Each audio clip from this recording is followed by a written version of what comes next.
பெருமானார் சொன்னார்கள், நீங்கள் நல்லா இருக்கிற பொழுது அதிகமாக அல்லாஹ்விடத்திலே கேளுங்கள். மகிழ்ச்சியாக இருக்கிற பொழுது, ஆனந்தமாக இருக்கிற பொழுது, வாழ்க்கையிலே நல்ல நிலையில் இருக்கிற பொழுது இறைவனிடத்திலே அதிகம் கேளுங்கள். உங்களுக்கும் ஒரு நெருக்கடி காலம் வரும், அப்பொழுது நீங்கள் கேட்காமலேயே அல்லாஹ் தருவான். உங்களுக்கு அந்த நேரத்தில் உதவி கிடைக்க வேண்டும் என்றால் நன்றாக இருக்கிற பொழுது இறைவனிடத்திலே நிறைய கையை தூக்கி பழகுங்கள் என்று நபிகள் நாயகம் ஸல்லல்லாஹு அலைஹி வஸல்லம் சொன்னார்கள். அன்புக்குரிய சகோதரர்களே, இன்றைக்கு 3 துவா நான் உங்களுக்கு சொல்லித்தரப் போகிறேன். 3 முத்தான துவாக்கள். ஒன்று, குர்ஆனில் அதிகமாக பெயர் சொல்லப்பட்ட ஒரு நபி. இவரின் வரலாறு மடக்கி மடக்கி குர்ஆனிலே பேசப்படுகிறது. எந்த நபி? ஹஜ்ரத் சையதுனா மூசா அலைஹிஸ்ஸலாம் அவர்கள் ஓதிய ஒரு துவா. இன்னொன்று, இந்த அகிலத்தை படைத்து பரிபாலித்து ரட்சித்துக் கொண்டிருக்கிற இறைவன் அல்லாஹ், அவன் தன் தூதர் அன்னலம் பெருமானார் ஸல்லல்லாஹு அலைஹி வஸல்லம் அன்னவர்களுக்கு கற்றுக் கொடுத்த துவா. 3, நபிகள் நாயகம் ஸல்லல்லாஹு அலைஹி வஸல்லம் அன்னவர்கள் இந்த உம்மத்திற்கு சொல்லிக் கொடுத்த துவா. 3மே முக்கியமான துவாக்கள். ஒன்று மூசா அலைஹிஸ்ஸலாம் ஓதிய துவா, இன்னொன்று அல்லாஹ்வே கற்றுக் கொடுத்த துவா, 3 நபிகள் நாயகம் ஸல்லல்லாஹு அலைஹி வஸல்லம் பல்வேறு துவாக்கள் கற்றுத் தந்திருக்கிறார்கள். நம் வாழ்க்கைக்கு தேவையான ஒரு துவா.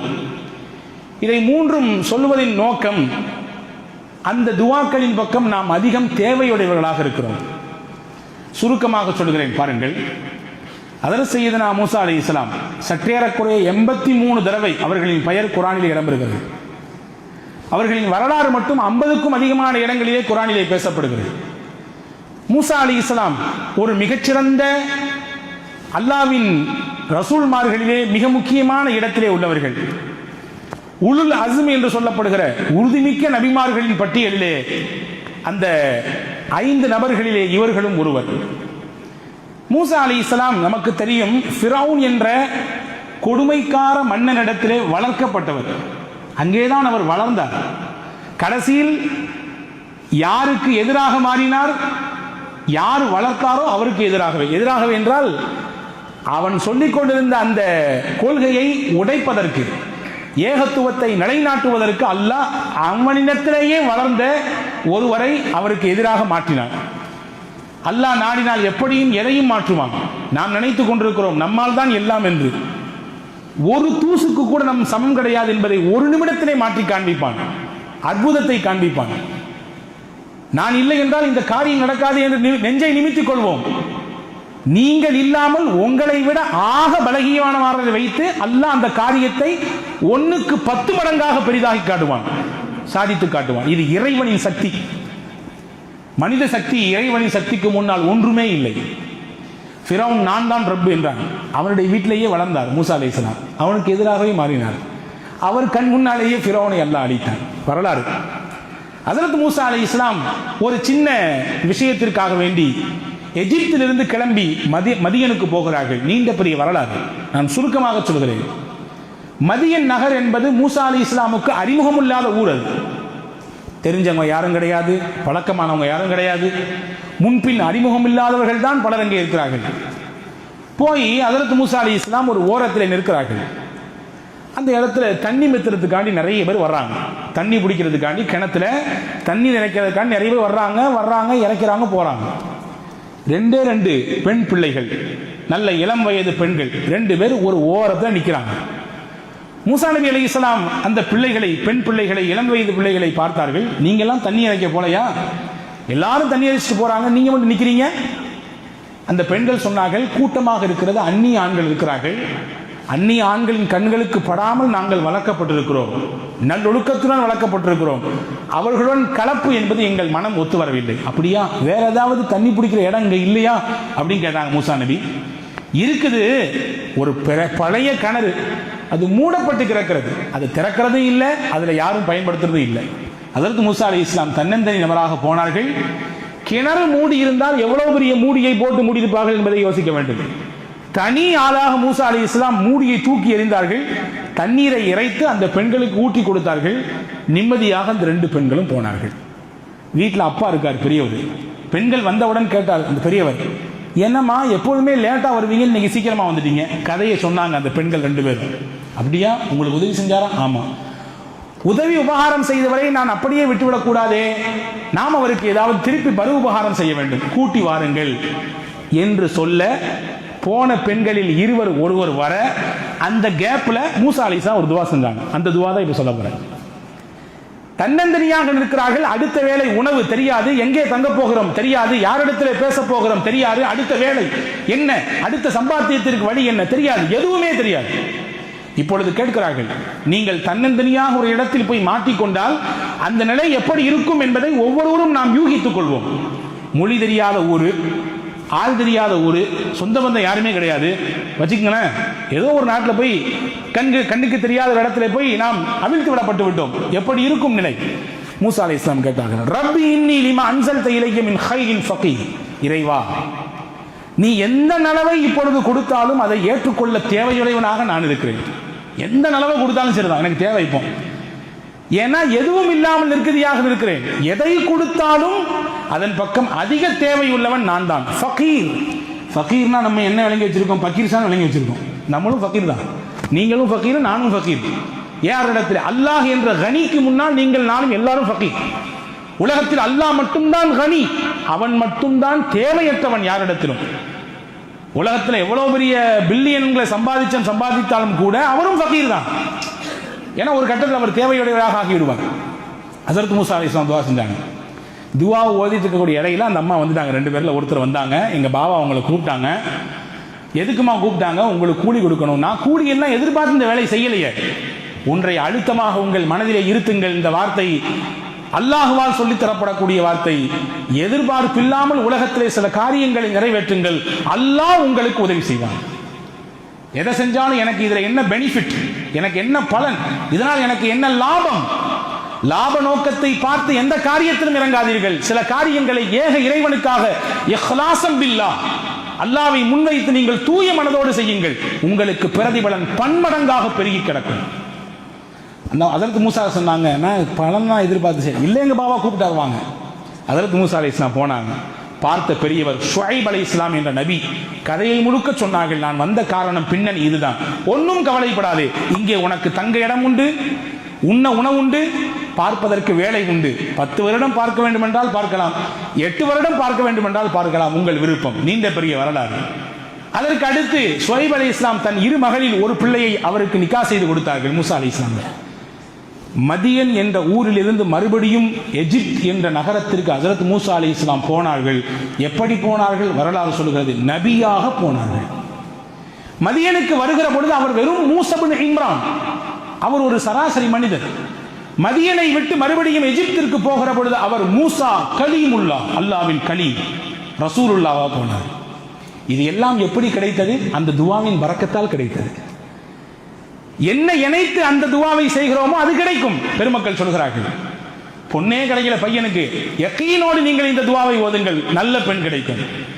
வேலையே கிடைக்கவில்லை, தகுதியான படிப்பு படித்திருக்கிறேன், வேலை இல்லாமல் திண்டாடுகிறேன், யக்கீனோடு நம்பிக்கையோடு இந்த துவாவை ஓதுங்கள், நல்ல வேலை கிடைக்கும். லாபமே கிடைக்கல, முதல்ல போட்டு உட்கார்ந்து முடிச்சிட்டு என்ன செய்யறது? யக்கீனோடு இந்த துவாவை ஓதுங்கள். நாவால் ஓதக்கூடாது, சும்மா பேருக்கு தஸ்பீகை 4 தஸ்பீகை உருட்டுவது போன்று உருட்டக்கூடாது. உள்ளார்ந்த ஈடுபாட்டோடு இதை ஓதுங்கள், நல்ல லாபத்தை எல்லாம் தருவான். எனவே தான் குறிப்பா ஹஸரத் மூசா அலைஹிஸ்ஸலாம் கேட்கல, எனக்கு சாப்பாடு கூட இல்ல, எனக்கு தங்குறதுக்கு இடம் கொடுத்து கிடத்த கூட இல்ல, வேலையை கூட எல்லாம் கேட்கல. எப்படி கேட்டாங்க? லிமா அன்ஸல்த இலைய மின் கைரின் ஃபகீர், என்ன நலவை கொடுத்தாலும் அது எனக்கு தேவை. 19 கேட்டாங்க. அல்லாஹ் எல்லாத்தையும் சேர்த்து கொடுத்தான் மொத்தமா. ஒரு துவா இது மூசா அலைஹிஸ்ஸலாம் கேட்ட துவா. 2வது, நபி ஸல்லல்லாஹு அலைஹி வஸல்லம் அவர்கள் ஒரு நாள் அதிகாலை ஃபஜர் தொழுகைக்கு தாமதமாக வர்றாங்க. எவ்வளவு நேரம் தாமதம்? சூரியன் உதித்து விடுமோ என்று அச்சப்படும் அளவிற்கு தாமதமாகி விட்டது. ரசூலுல்லாஹ் வந்தாங்க, தொழ வச்சாங்க, சஹாபாக்கள் நோக்கி திரும்பி உட்கார்ந்தாங்க. நபி தோழர்கள் கேட்டார்கள், யா ரசூலல்லாஹ், இன்னைக்கு தாமதமாக வந்ததற்கு என்ன காரணம்? நபி ஸல்லல்லாஹு அலைஹி வஸல்லம் சொன்னாங்க, இரவின் பிற்பகுதியிலே எழுந்து வணக்க வழிபாடு செய்வது என் வழக்கம். அந்த மாதிரி இன்னைக்கு நான் எந்திரிச்சேன், தஹஜ்ஜுத் தொழுதேன், தொழுதுட்டு கொஞ்சம் கண்ணை மூடினேன், ஒரு சின்ன தூக்கம். அந்த தூக்கத்தில் என் ரப்பை நான் பார்த்தேன். ரப்பு என்னிடத்திலே கேட்டான், ஃபீமா யஹ்தஸிமுல் மலஉல் அஅலா, முஹம்மது அவர்களே, உயர்தரமான மலக்குமார்கள் எந்த விஷயத்திலே விவாதித்துக் கொண்டிருக்கிறார்கள் உங்களுக்கு தெரியுமான்னு கேட்டான். நான் கேட்டேன், தெரியாதுன்னு சொன்னேன். மறுபடியும் அதே கேள்வி கேட்டான். மறுபடியும் நான் தெரியாதுன்னு சொன்னேன். மறுபடியும் அதே கேள்வியை கேட்கறதுக்கு முன்னாடி ரப்பு தன் திருக்கரத்தை என் நெஞ்சில் வைத்தான். நபி சொல்கிறார்கள், என் நெஞ்சில் வைத்தான். அல்லாவின் திருக்கரம் பட்டவுடன் என் உள்ளமெல்லாம் குளிர்ந்து போனது. தலை முதல் உச்சி முதல் பாதம் வரை அப்படியே ஜில்லுன்னு ஆயிட்டு. அடுத்து அல்லாஹ் கேட்டான், இப்போ சொல்லுங்க மலக்குமார்கள் எந்த விஷயத்தில் விவாதித்துக் கொண்டிருக்கிறார்கள்?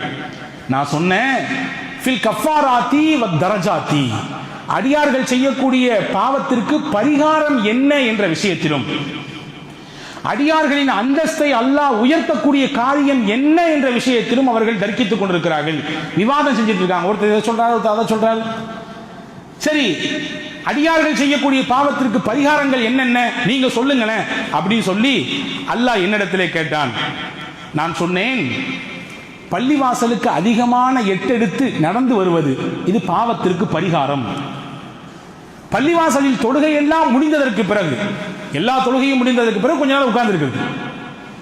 எல்லாரும் பார்க்கறத பார்த்தா எப்படி தொழுது உட்கார்ந்துருக்க முடியும்? தொழுகைக்கு முன்னாடி ஏதோ பயான் இருக்குன்னு கொஞ்ச நேரம் உட்கார்ந்துருக்கோம்.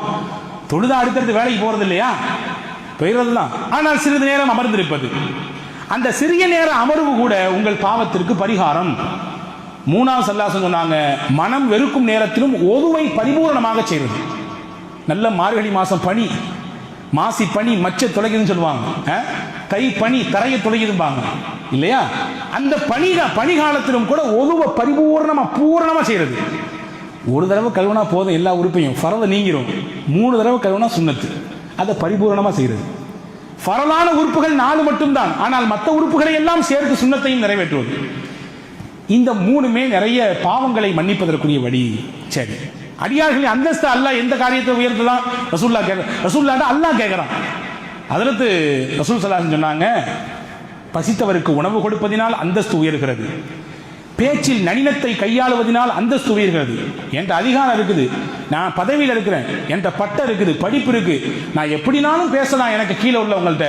ஆனாலும் அதையெல்லாம் பயன்படுத்தாம எல்லாருடைய மனிதத்தையும் போற்றி நளினத்தோடு பேசுகிறேன் நான். இந்த பேச்சு என் அந்தஸ்தை ரப்பிடத்திலே உயர்த்தி கொண்டே இருக்கும், படித்தரம் உயர்ந்துகிட்டே இருக்கும். மூணாவது சொன்னாங்க, வஸ்ஸலாத்து வன்னாசு நியாமுன், மக்கள் உறங்கிக் கொண்டிருக்கிற பொழுது தொழுதல், தஹஜ்ஜுடைய தொழுகை. இந்த 3மே அல்லாஹ் இடத்துல அந்தஸ்தை உயர்த்தும். நல்ல விஷயம். அடுத்து அல்லாஹ் சொன்னா, ஏதாவது கேளுங்களேன் என்கிட்ட. அல்லாஹ், யா அல்லாஹ் நீனே சொல்லிக் கொடுற அல்லாஹ், எனக்கு எப்படி கேட்கணும் தெரியல, அல்லாஹ்வே நீ சொல்லிக் கொடு என்று நபிகள் நாயகம் ஸல்லல்லாஹு அலைஹி வஸல்லம் சொன்னாங்க. அல்லாஹ் சொல்லிக் கொடுத்த துவா, அல்லாஹ் சொல்லிக் கொடுத்த துவா ஹதீஸிலே வந்திருக்கிறது. அல்லாஹும்ம இன்னி அஸ்அலுக ஃபிஅலல் கைராத் வ தர்க்கல் முன்கராத் வ ஹுப்பல் மசாகீன் வ அன் தக்ஃபிரலி வ தர்ஹம்னி வ இதா அரத்த பிகௌமின் ஃபித்னத்தன் ஃபதவஃபனி மின்ஹு கைர மஃதூனின். அல்லாஹும்ம இன்னி அஸ்அலுக ஹுப்பக வ ஹுப்ப மன் யுஹிப்புக வ ஹுப்ப அமலி யுகர்ரிபுனி இலா ஹுப்பிக். அஜருக்கு 2 வாரத்தில் முடிப்பியான்னு பார்த்தீங்கன்னா 4-5 வரி சொல்றீங்களே, எப்படி மனப்பாடம் பண்றது அப்படி யோசிக்காதீங்க. இறைவனின் வார்த்தை இது. அந்த உள்ளன்போடு இந்த வார்த்தைகளை நீங்கள் தேடுங்கள், படியுங்கள். உங்கள் மனதிலே அல்லாஹ் கொண்டு இருத்துவான். தினமும் கேட்க வேண்டிய துவாக்களில் ஒன்று இது. இறைவா, நான் நல்லதை செய்வதற்கு வாய்ப்பை உன்னிடத்திலே கேட்கிறேன், தவறை விட்டு நீங்கிக் கொள்வதற்குரிய வழியை உன்னிடத்திலே கேட்கிறேன். பொருள் சொல்றேன், ஏழை எளியவர்களை பிரியப்படுவதை உன்னிடத்திலே கேட்கிறேன். காசு பணம் செல்வாக்கு இருந்தால் எல்லாரும் கூணு கும்பிடு போடுவாங்க, கையை கட்டி நிற்பாங்க, வந்தா மரியாதை கொடுப்பாங்க. ஒரு சராசரி, ஒரு ஏழை, ஒரு பாமரர், ஒரு அன்றாடம் காய்ச்சி கொஞ்சம் தள்ளி நின்று அப்படின்னு தான் உலகம் பார்க்கும். உலகத்தின் இயல்பு அதுதான். அதற்கு சஹாபாக்களிலே பலருக்கு அவரிடத்தில் இருந்த நல்ல தன்மையின் காரணமாக பெருமானா ஸல்லல்லாஹு அலைஹி வஸல்லம் சிறப்பு பெயர் வைத்தார்கள். அப்படி சிறப்பு பெயர் வைத்தவர்களே ஒரு சஹாபி, அவர் பெயர் ஜாஃபர் இப்னு அபி தாலிப். அவருக்கு பெருமானா சூட்டிய சிறப்பு பெயர் என்ன தெரியுமா? அபுல் மசாகீன். அபுல் மசாகீன், ஏழைகளுக்கெல்லாம் தந்தை, மிஸ்கீன்களுக்கெல்லாம் தந்தை. காரணம் என்ன? ஹஜ்ரத் ஜாஃபர் இப்னு அபி தாலிப் இடத்தில் இருந்த பண்பு, ஏழை எளிய மக்களை, ரொம்ப கீழ்நிலையில் இருக்கிற மக்களை பார்த்து விட்டால் போய் பக்கத்திலே உட்கார்ந்து கொண்டு அவர்களின் தேவை என்ன, என்ன செய்யணும், உங்களுக்கு என்ன வேணும், ஏது வேணும் கேட்டு உபசரித்து அனுப்பக்கூடிய பண்பு அவரிடத்தில் இருக்குது. ஒன்றை புரிந்து கொள்ளுங்கள், நம்மிடத்தில் எந்த உயர்ந்த நற்பண்புகள் இருக்கிறதோ அது நம்முடைய சந்ததிகளிடத்திலும் பெரிதுபடிக்கும். நம்மிடத்திலே கெட்ட பழக்கம் இருந்தாலும் நம்முடைய பிள்ளைகளுக்கு அது வரும். எனவே உங்கள் பிள்ளைகளுக்கு முதல் முன்மாதிரி நீங்கள் தான். நீங்கள் சொல்வதை விட உங்கள் செயலை தான் அவன் பார்த்து பார்த்து வளர்கிறான். உங்கள் ஆக்டிவிட்டிஸ் என்னவோ அதை தான் அதிகமாக கூர்ந்து நோக்குகிறான். நீங்க சொல்லிட்டு நீங்க அதுக்கு நேரம் ஆப்போசிட்டா நடந்தீங்கன்னா அவன் மனதிலும் பட்டுவிடும். இப்படித்தான் சொல்லிவிட்டு மாற்றமாக நடக்க வேண்டும். அந்த மாதிரி ஜாஃபர் பின் அபி தாலிப் இந்த பண்பு இருந்ததுனால அவரும் ஏழைகளை அதிகம் நேசித்தார். அவருடைய மகன் அப்துல்லாஹ் இப்னு ஜாஃபர், வரலாற்றில் வருது பாருங்க, நெகிழ்ச்சியான ஒரு நிகழ்ச்சி. ஹசன் ரலியல்லாஹு அன்ஹு, ஹுசைன் ரலியல்லாஹு அன்ஹு, இந்த அப்துல்லாஹ் இப்னு ஜாஃபர், ஜாஃபர் பின் அபி தாலிபுடைய மகனார், 3 பேரும் மக்காவுக்கு உம்ராவுக்காண்டி போறாங்க. போற வழியில கொண்டு போன சாப்பாடெல்லாம் தீந்து போச்சு. பசிக்குது. பார்க்குறாங்க பக்கத்தில் ஒரு கூடாரம் இருக்குது. கூடாரத்தில் போய் பார்க்குறாங்க ஒரு வயதான கிழவி மூதாட்டி இருக்கிறார்கள். அந்த அம்மாட்ட கேட்டாங்க, நாங்கள் இந்த மாதிரி அஹ்ல பைத் ரசூலுல்லாஹ்வுடைய குடும்பம் 3 பேருமே அஹ்ல பைத்லேருந்து வந்திருக்கிறோம், மக்காவுக்கு போகிற உம்ராவுக்கு, கொண்டு வந்த சாப்பாடு தீர்ந்து போச்சு, இப்போ பசிக்குது, ஏதாவது கொடுங்கம்மா. அந்த அம்மா வேகமாக வந்துச்சு, அஹ்ல பைத்தா ரசூலுல்லாஹ்வுடைய குடும்பமா? கண்ணியத்தை உரிய நேரத்திலே அதற்கு தகுதியானவர்களுக்கு வெளிப்படுத்துகிற பொழுது அதனுடைய பிரதிபலனை அல்லாஹ் நமக்கு காட்டுவான். ரசூலுல்லாஹ்வுடைய குடும்பமா அப்படின்னு ரொம்ப ஆர்வப்பட்ட அந்த அம்மா வந்து வீட்டில் இருந்த ஆட்டின் பாலை கறந்து கொண்டு வந்து கொடுத்துச்சு. பாலை குடிச்சாங்க. வேற ஒன்றும் இல்லையான்னு கேட்டாங்க வந்தவங்க. நீங்க எந்த ஆட்டின் பாலை குடிச்சீங்களோ அந்த ஆடு தான் இருக்குது, நான் வேணா தரேன், சமைச்சு தர்றேன், எனக்கு வெட்டுறதுக்கோ உரிக்கிறதுக்கோ தெரியாது, நீங்க வேணா செஞ்சு கொடுங்க, நான் சமைச்சு தர்றேன். இந்த 3 சேர்ந்து வெட்டி உரித்து ஆட்டின் இறைச்சியை கொடுத்தார்கள். அந்த அம்மா ஒரு சில நிமிடத்திலே உணவு தயார் செய்து கொண்டு வச்சிருச்சு. நல்லா சாப்பிட்டாங்க. சாப்பிட்டுட்டு மாஷா அல்லாஹ் கிளம்புறோம், நீங்க மதீனாவுக்கு வந்தீங்கன்னா எங்களை சந்திக்கணும் வந்து அப்படின்னாங்க. கண்டிப்பா சந்திக்கிறேன் அப்படின்னு சொல்லிடுறாரு அந்த பெண்மணி. இவங்க கிளம்பி போயிடுறாங்க. போனது கொஞ்ச நேரம் பின்னாடி அந்த வயதான மூதாட்டியின் கணவர் வந்தார். என்ன கட்டி போட்டு ஆட்டை காணோம்? இந்த மாதிரி அகல பைத்திலிருந்து 3 பேர் வந்தாங்க, சமைச்சு கொடுத்துட்டேன். அட பைத்தியக்காரி, நமக்கு இருந்த ஒரே ஆடு, நமக்கு அதை வச்சு தான் வியாபாரம், அதை வச்சு தான் சாப்பிட்டு இருந்தோம், அதையும் கொடுத்து தொலைஞ்சிட்டியேன்னு சொல்லி இயல்பாக ஆண்கள் பேசுவதை போன்று அந்த ஆணும் பேசினார். அவருக்கு என்னன்னு புரியல. அந்த சமயத்தில் பேசிட்டு போயிட்டாரு. ஒரு சில ஆண்டுகள் கழிந்தது. வறுமையின் கோலப்பிடியிலே இந்த குடும்பம் சிக்கிவிட்டது. எங்காவது போவோம் என்று கால்நடையாக வந்தவர்கள் மதீனாவுக்குள்ளே வந்தார்கள். மதீனாவின் தெருக்களிலே அப்படியே அங்கும் இங்கும் சுத்தி வந்தார்கள். கடைசியிலே ஹசன் ரலியல்லாஹுவின் கண்ணிலே அந்த வயதான மூதாட்டி தன்பட்டு விடுகிறாள். ஹஜ்ரத் ஹசன் ரலியல்லாஹு அந்த அம்மாவை கூப்பிட்டு, இங்க வாங்க, யாருன்னு தெரியுதா? நானு தெரியலையப்பா, வயசாகி போச்சு. ஒரு நாள் ஆட்டுக்கறி விருந்து கொடுத்தீங்கல்ல, பசிக்குதுன்னு சொன்னோம், அகில பைத்து குடும்பம் ரசூலுல்லாஹ்வுடைய குடும்பம் சொன்ன உடனே ஆட்டின் பாலை கொடுத்தது மட்டும் இல்லாமல் கறியையும் இறைத்து சமைத்து கொடுத்தீங்களே. ஆமா, நீங்களா? ஆமா. என்ன இங்க வந்திருக்கீங்க? ஹசன் ரலியல்லாஹு கேட்டாங்க. வறுமை, கொஞ்சம் கஷ்டம், அதனால வந்திருக்கிறோம். வேகமாக வீட்டுக்கு போனாங்க. 1000 திர்ஹம் எடுத்தாங்க. 1000 ஆடுகள் ஒப்படைக்க சொன்னார்கள் அந்த பெண்ணிடத்திலே. 1000 கொடுத்துட்டு 1000 ஆட்டுகளையும் ஒப்படைக்க சொல்லிட்டு சொன்னாங்க, ஹசரத் ஹசன், என் தம்பி பக்கத்தில் ஹுசைன் இருக்கிறார், அவர்கிட்டையும் போங்க, நான் சொன்னேன், நான் 1000 ரூபாய் தந்திருக்கேன்றது சொல்லுங்க. ஹுசைன் எல்லாரோட போன உடனே அந்த அம்மா விஷயத்தை சொன்னாங்க. அதே மாதிரி 1000 திர்ஹம் அவர் கொடுத்தார். 1000 ஆடுகளை கொடுத்தார். பக்கத்தில் அப்துல்லா இப்னு ஜாஃபர் இருக்கிறார், அவரிடத்திலே போங்கள். அபுல் மசாக்கின் என்று சொல்லப்பட்ட ஏழைகளின் தந்தையான ஜாஃபர் பின் அபி தாலிபின் மகன், என்னுடைய சிறிய தகப்பனாருடைய பையன், அவர்கிட்ட போய் சொல்லுங்க. இந்த அம்மா போனாங்க அப்துல்லா இப்னு ஜாஃபர் இடத்துல. அவர் 2000 திர்ஹம் கொடுத்து 2000 ஆடுகளை கொடுத்தார். கொடுத்து முடிச்சு சொன்னதுதான் அங்க செய்தி. அப்துல்லா இப்னு ஜாஃபர் தந்தைக்கு பிறவாமல், தந்தைக்கு எந்த மாற்றமும் இல்லாமல் வந்த தனையன். நிறைய பிள்ளைங்களை பார்க்கிறோம், அப்பா ஓஹோன்னு இருப்பாரு, பையன் வித்தியாசமா இருப்பார் இல்லையா? ஆனா அங்க பாருங்க இந்த பிள்ளை எப்படி இருக்காரு.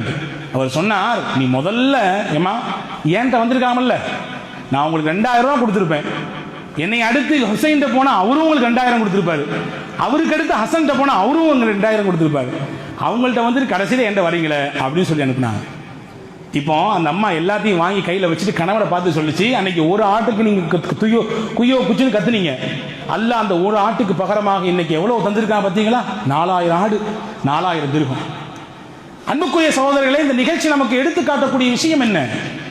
ஏழை எளியவர்களை நேசிக்கக்கூடிய பண்பு அல்லாஹ் விரும்பக்கூடிய பண்பு. ஏன்னா அல்லாஹ் நேசிக்கிறான் ஏழைகளை, அல்லாஹ் பலகீனமானவர்களை பிரியப்படுகிறான். அல்லாஹ் ஒதுக்கி வைப்பதில்லை, நாம் தான் ஒதுக்கி வைக்கிறோம். அல்லாஹ் சொல்லுகிறான், நீங்கள் பிரியப்படுங்கள், அந்த துஆவை கேளுங்கள். ஹுப்பல் மசாக்கீன், ஏழைகளை பிரியப்பட வேண்டும். அதற்காகவே அல்லாஹ்விடத்தில் அல்லாஹ் சொல்லி கொடுத்தான். வன் தக்ஃபிர லீ வதர்ஹம்னி வைதா அரத்து பிகௌமின் ஃபித்னதன் ஃபதவஃபனி மின்ஹு கைர மஃப்தூன் என்ற நீண்ட பெரிய துஆவை அல்லாஹ் ஜல்ல ஷானஹு வ தஆலா நேரடியாக பெருமானார் ஸல்லல்லாஹு அலைஹி வஸல்லம் கற்றுக் கொடுத்த துஆ. இந்த துஆவையும் நாம் தினசரி கேட்டாக வேண்டும். இந்த துவால ஒரு பாகம்தான், யா அல்லாஹ் உன்னிடத்துல உன்னுடைய நேசத்தை நான் கேட்கிறேன். உன்னை யாரெல்லாம் நேசிப்பாங்களோ அவங்களுடைய நேசத்தை எனக்கு கொடுத்துரு. உன் நேசத்தை நான் கேட்கிறேன், நேரடியா எனக்கு தந்துரு. உன்னை நேசிப்பவர்கள் யார் யாரோ அவர்களின் பிரியமும் எனக்கு வேண்டும். நல்லோர்கள், வலிமார்கள், சுகதாக்கள், சித்திகீன்கள், இறைநேச பெருமக்கள், இவங்களெல்லாம் அல்லாஹ்வின் நேசம் இல்லாமல் எப்படி இறைநேசத்தை அடைய முடியும்? அவங்களுடைய முகப்பத்தை எனக்கு தா அப்படின்னு சொல்லி அல்லாஹ்வே கேட்க சொல்கிறான். இது இரண்டாவது துவா, நாம் கேட்க வேண்டிய இரண்டாவது துவா. மூன்றாவது துவா, நபிகள் நாயகம் ஸல்லல்லாஹு அலைஹி வஸல்லம் ஒரு நண்பகல் நேரத்திலே மஸ்ஜித் நபவிக்குள்ளே வருகிறார்கள். அபூ உமாமத்துல் பாஹிலி என்ற நபித்தோழர் அமர்ந்திருக்கிறார். ரசூலுல்லாஹ் கேட்டாங்க, மாலி அராக ஃபீ ஹாதல் மஸ்ஜிதி கைர வக்தி ஸலாத், தொழுகை அல்லாத நேரத்திலே பள்ளியிலே ஏன் அமர்ந்திருக்கிறீர்? தொழுகைக்குரிய நேரத்தில் ஃபர்தான தொழுகைக்கு வர வேண்டியதுதான். ஃபர்த் அல்லாத நேரத்தில் எங்க உட்கார்ந்து சம்பாதிக்க போலையா, உழைக்க போகவில்லையா என்ற தொனியிலே கேட்டார்கள். அதற்கு அபூ உமாமா சொன்னார்கள், யா ரசூலுல்லாஹ், எனக்கு ஏற்பட்ட கவலை, எனக்கு நான் கொடுத்தாக வேண்டிய கடன் சிரமம், இதனால் தத்தளித்துக் கொண்டிருக்கிறேன், கவலையில வந்து உட்கார்ந்திருக்கேன். நாங்கள் பாருங்க, ரசூலுல்லாஹ் அதி அற்புதமான துவாவை கற்றுக் கொடுத்தார்கள். அல்லாஹும்ம இன்னி அஊது பிக்க மினல் ஹம்மி வல் ஹுஸ்ன். அரபியில் 2 வார்த்தை இருக்கு, தமிழ்ல கவலை ஒரு வார்த்தையில முடிச்சிடலாம், அரபியில் 2 வார்த்தை இருக்குது, ஹம்மு ஹுஸ்ன். ரசூலுல்லாஹ் அந்த ரெண்டு விதமான கவலையை விட்டும் அல்லாஹ்விடத்திலே பாதுகாப்பு தேடுகிறார்கள். பாருங்கள், ஹம் என்றால் என்ன, ஹுஸ்ன் என்றால் என்ன? ஹம் என்ற கவலைக்கு அர்த்தம் என்ன தெரியுமா? வர வேண்டியது வந்து சேரணுமே நினைச்சு கவலைப்படுறது. 10 லட்ச ரூபாய்க்கு முதல்ல போட்டு உட்கார்ந்துருக்கோம், என்ன எதிர்பார்த்து ஒரு 2 லட்ச ரூபாய் லாபம் கிடைக்கும், வருமா வராதா, வேற மாதிரிலாம் யோசிக்க கூடாது. வரும் ஆனா போச்சு, அந்த மாதிரிலாம் இல்லை. வருமா வராதான் கவலை, வந்து சேர வேண்டியது வருமா வராதா, இதுக்கு பெயர் ஹம். இன்னும் இருக்கிறது ஹுஸ்ன். ஹுஸ்ன் என்றால் இழந்ததை நினைத்து கவலைப்படுவது. போச்சே, அப்பமே சொன்னாங்க வாங்கி போடு, கொஞ்சம் ரேட்டு கம்மியா இருக்குது, இப்போ எங்கேயோ போயிச்சே. எது இல்லையோ, எது இழந்து போனதோ அதை நினைத்து கவலைப்படுவது. யூசுப் அலைஹிஸ்ஸலாம் அவர்கள் இழந்ததை வைத்து ஹஜ்ரத் யாக்கூப் அலைஹிஸ்ஸலாமின் கவலையை குர்ஆன் பதிவு செய்கிறது. இன்னி அஷ்கு இன்னமா அஷ்கு பஸ்ஸி வ ஹுஸ்னி, நான் என் கவலையை என் ரப்பிடத்தில் முறையிடுகிறேன். ஹுஸ்ன்றாங்க ஹஜ்ரத் யாக்கூப் அலைஹிஸ்ஸலாம். என்ன கவலை யாக்கூப் அலைஹிஸ்ஸலாமுக்கு? தான் மகனை பறி கொடுத்த கவலை, இழந்துட்டாங்க. அப்ப இந்த 2 விதமான கவலையை விட்டும் அல்லாஹ் பாதுகாப்பு தருகிற உன்னிடத்திலே. வஅஊது பிக மினல் அஜிஸி வல் கஸ்ல், சோம்பேறித்தனம் எனக்கு வரக்கூடாது, இயலாமை நான் ஆகிவிடக்கூடாது. வஅஊது பிக மினல் ஜுப்னி வல் புக்ல், கஞ்சத்தனம் என் வாழ்க்கையை எட்டி கூட பார்த்துடக்கூடாது. கோழைத்தனம் இதுவும் எனக்கு வேண்டவே வேண்டாம். வஅஊது பிக மின் கலபத்தி தைன் வ கஹ்ரி ரிஜால், கடன் மிகைத்து போவதை விட்டும் நான் உன்னிடத்திலே பாதுகாப்பு தருகிறேன். பிறரால் அடக்கி ஆளப்படுவதை விட்டும் பாதுகாப்பு தருகிறேன். சுதந்திரமா இருக்கணும் எல்லாருமே, யாரும் யாரையும் அடக்கக்கூடாது, யாரும் யாரையும் கடிவாளம் போட நினைக்கக்கூடாது. அப்படிப்பட்ட வாழ்க்கை எனக்கு வேண்டாம். நான் சுதந்திர புருஷராக இருக்க வேண்டும், பிறரிடத்திலே அடிமையை போன்றிருக்க வேண்டிய தேவை எனக்கு இல்லை. அல்லாஹ்வின் தூதர் ஸல்லல்லாஹு அலைஹி வஸல்லம் கேட்டாங்க, இதை சொல்லி கொடுத்தாங்க ஹஜ்ரத் அபூ உமாமாக்கு. ஹஜ்ரத் அபூ உமாமா சொல்றாங்க, இந்த துவாவை நான் ஓதுனேன், அல்லாஹ் என் கடனை எல்லாம் நீக்கிட்டான், என் கவலை எல்லாம் போக்கிட்டான். இப்ப இந்த 3 துவாக்களும் நம் வாழ்க்கையில் தவிர்க்க முடியாத துவாக்கள். வாழ்க்கையில் என்ன வேண்டுமானாலும், எந்த விஷயத்தை சாதிக்க வேண்டும் என்று நினைத்தாலும் மூசா அலைஹிஸ்ஸலாமின் துவாவை ஓதுங்கள், அல்லாஹ் உங்களை சாதிக்க வைப்பான், வழி செய்வான். ரப்பி இன்னி லிமா அன்ஸல்த இலைய மின் கைரின் ஃபகீர். உங்களுக்கு இறைவனின் முஹப்பத் வர வேண்டும், அல்லாஹ் உங்களை நேசிக்கணும், அல்லாஹ்வை நேசம் கொண்ட நேசர்களின் பிரியம் உங்களுக்கு வர வேண்டும் என்றால் அல்லாஹ் நேரடியாக நபிக்கு கற்றுக் கொடுத்த துவாவை ஓதுங்கள். அல்லாஹ் உங்கள் வாழ்க்கையிலே இறைவனின் நேசத்தை தருவான். அல்லாஹ்வின் முஹப்பத்து கிடைச்சா அதை விட வேற என்னங்க வேணும் உலகத்துல? பெருசு இருக்காக ஏதாவது கிடையாது. உங்கள் வாழ்க்கையில் கவலையா, கஷ்டமா, சோகமா, துன்பமா, கடன் தொந்தரவா, இதெல்லாம் நீங்க வேண்டும் என்றால் அல்லாஹ்விடத்திலே நபிகள் கற்றுக் கொடுத்த இந்த துவாவை, அல்லாஹும்ம இன்னி அஊது பிக மினல் ஹம்மி வல் ஹஸ்ன் என்ற துவாவை ஓதி வாருங்கள், அல்லாஹ் அதையெல்லாம் போக்குவான். ஆக இந்த 3 முத்தான துவாக்களை ஹஜ்ரத் மூசா ஓதிய துவா, ஹஜ்ரத் ரசூலுல்லாஹ்வுக்கு அல்லாஹ் கற்றுக் கொடுத்த துவா, ஹஜ்ரத் ரசூலுல்லாஹ் இந்த உம்மத்துக்கு கற்றுக் கொடுத்த துவா ஓதி வருவோம். வளமான வாழ்க்கையை வாழ்வோம். வல்ல ரஹ்மான் தௌஃபீக் செய்வானாக. ஆமீன். வாஹிரு தாவான் அல்ஹம்துலில்லாஹி ரப்பில் ஆலமீன். அஸ்ஸலாமு அலைக்கும்.